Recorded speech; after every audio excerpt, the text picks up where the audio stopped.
When you give the works of H.P. Lovecraft to the Japanese, you can expect to encounter one of two mindsets.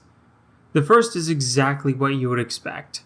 The second is what you'll be kicking yourself for not expecting while telling yourself it's exactly what you should have expected. What if they were high school girls? That's Nyaruko-chan, a Nyarloteppan, who came to Earth on a mission to protect the main character, Mythos. And hers is a story of insanity that even Lovecraft might say is a bit too much. Created by Haiyore Manta as a novel and published from 2009 to 2014, the story is 65 chapters of as much chaos as a comedy sci-fi parody can pack in. But what does that even mean? It's a night lit by what looks like two red moons as Mythos is chased by some flying demon crying for help. And the one that comes to his aid...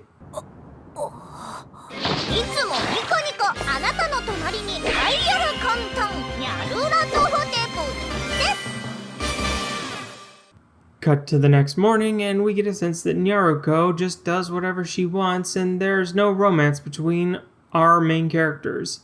This isn't a rom-com. It's an absurdist comedy. And I'd like to think you'd have to be as close as siblings to consider stabbing someone with a fork, which Nyaruko quips back with a fourth wall break. Yup, it's one of those series. Then a bit of an explanation with a reference to the Lovecraft tabletop RPG. Then the she's an alien explanation comes out, because of course she is. But more than just an alien, she's a space cop, and she's on Earth to track down a criminal organization. She's also a rabid otaku. According to Nyaruko, Earth's entertainment is the best in the galaxy, which is why the Lovecraftian gods all want to come to Earth. Gags just keep getting layered on one after another, which is what you should expect. You could really see Nyaruko as satire towards Lovecraft rather than an inspiration by his work. I mean, what else could you really call it but satire when the alien girl of questionable age says she knows space CQC, then does a jump kick right into a space demon's balls before brutally beating it to death with what looks like a rock that might just be a sweet potato. Nyaruko follows Mythos to school. Transfer student trope, some hints of rom-com crop up, but that too is just a setup for more slapstick humor. Another space demon thing, and we get a Pokemon reference when Nyaruko's pet, Shantak, takes the scene. If you're deeply knowledgeable about Lovecraftian creatures, then you probably either really enjoy all of the references or started screaming blasphemy and Relayan. And that scene is followed by Space CQC Part 2, Gordon Freeman edition, as Nyaruko pulls out a crowbar to beat the space demon to death with. And the whole space criminal syndicate plot, yeah, that only lasts the first 2 episodes. The series just wants to be goofy, and the plot gets in the way of that. There are 2 other main characters to make the scene for the story. Cthulhu, bet you can't guess what her alien race is. She and Nyaruko are childhood friends and have a quite close relationship, even though Cthulhus and Nyarloteppians are not just different species, but enemies. Also, the Cthulians run Relaland, Earth's premier cosmic horror theme park and illicit auction house. So there's that. The 4th main character is Hasta, an incredibly effeminate alien boy who's also childhood friends with Nyaruko and Cthulhu. He's notably the strongest of the 3 aliens and has the power of wind. He's a combination of Hester, the King in Yellow, and Ithaqua, the Windwalker. The supporting cast includes Mythos' mother, who confirms the fork affinity is a genetic thing, Nyaruo, Nyaruko's shitty older brother, and Mythos' 2 human friends, Takehiko and Tamao. The rest of the cast is a revolving door of references that will probably fly over the heads of most who try this series, partly because there are just so many that are all Lovecraft, but also because there's a constant stream of pop culture references thrown in for comedic effect. Like things you'd notice if you knew what to look for, but if you're none the wiser, you'd fail to even see it. And those references go all the way down to the weird cries the aliens make when you hit them. One of the biggest problems a normie will have when approaching the series isn't the constant niche references, surprisingly. It's that there's no English dub of the show. It came out in 2012 and you'd think someone would actually try, especially since it was licensed by NIS America for distribution, but there just doesn't exist an English version of the show. which is weird because there are Spanish and Portuguese dubs of it, but no English dub. How did Brazil get a dub of the show but America didn't? And it's not like the humor is all Japanese puns that don't translate well. It's referential, situational, and sight gags. The only thing that's really missing to turn this show into an American sitcom is the overuse of a laugh track to try and tell the audience when a joke was told. It could work and work well with an English dub, and I have no idea why it never got one. Another thing of note is that the second season gets far more chaotic, which kind of makes the show better and plays more into the Nyaruko is supposed to be the crawling chaos character. Even the season 2 opening is more chaotic and higher octane in a way that weirdly also plays more into the idea that Nyaruko is satire, but on the same idea as series like Medaka Box, Haruhi Suzumiya, Urusei Yatsura, Lucky Star, Toradora, and weirdly Konosuba. It's almost a controlled chaos kind of thing. Almost. It's weird to try and explain.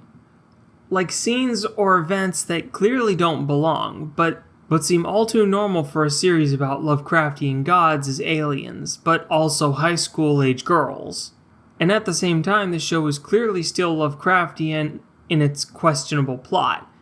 Maybe a better comparison to the random feel is Gintama or Bobobo. I mean, you've probably seen Gintama. It's one of the most popular gag series ever made. And I'm willing to bet you've heard of Bobobo even if you haven't seen it. The only way I can really succinctly describe it is it's a kind of fever dream a certain chronically tardy and homosexual former lawyer would hallucinate while tripping on expired soy curds or whatever. The series runs 25 episodes in total. 12 in Season 1, 12 in Season 2, and 1 episode OVA rounds it out, making it about the average size of a series from the decade before it.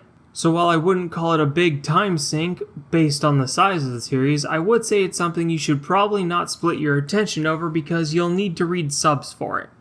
Unless you speak Portuguese or Spanish. Because the crux of its comedy is the weird jokes, referential humor, and sight gags, which require you to be paying attention. Also because there is an actual story to the series. It's not just an episode of the week kind of deal with transient jokes that don't really matter. Just about every episode relates to the one before it to craft a larger narrative.